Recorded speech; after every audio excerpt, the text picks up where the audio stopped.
সড়ক দুর্ঘটনায় গুরুতরভাবে আহত দুই যুবক। ঘটনা উত্তর জেলার ধর্মনগরে। জানা যায় বুধবার রাতে দুই যুবক ধর্মনগর থেকে বাইকে করে নিজ বাড়ির উদ্দেশ্যে রওনা হয়। ধর্মনগর জোর কালভার্ট এলাকায় যাওয়ার পর দুই যুবক তাদের বাইকের নিয়ন্ত্রণ হারিয়ে রাস্তার পাশে থাকা একটি গাছে ধাক্কা মারে। এতে আহত হয় দুই যুবক। ঘটনার খবর পেয়ে ধর্মনগর দমকল বাহিনীর কর্মীরা ঘটনাস্থল থেকে আহতদের উদ্ধার করে ধর্মনগর জেলা হাসপাতালে নিয়ে যায়। আহতরা হলো সৌরভনাথ, বয়স 18 বছর, বাড়ি চামটিলা, এবং অপরজন হলো অভিজিৎ দেবনাথ, বয়স 22 বছর, বাড়ি দেওছড়া গ্রাম পঞ্চায়েত এলাকায়। আহতরা বর্তমানে ধর্মনগর জেলা হাসপাতালে চিকিৎসাধীন।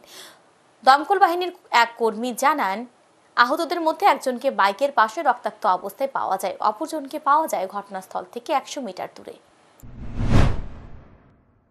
কিছুক্ষণ আগে আমরা অফিসে একটা ফোন আসে, জোরকালপাট একটা অ্যাক্সিডেন্ট হয়েছে। আমরা যাই গিয়া দেখি একজন ছেলে বাইকের পাশেই মানে সম্ভবত গাছের মধ্যে মাছ এরকমও লাগছে, নিচে পড়ার। আর একজন 100 মিটার ডিস্টেন্সে ও খাওয়াটা ভাঙিয়ে এখানে পড়ে যাচ্ছে। আমরা দুজনকে আনছি, আনি হসপিটালে অ্যাডমিট।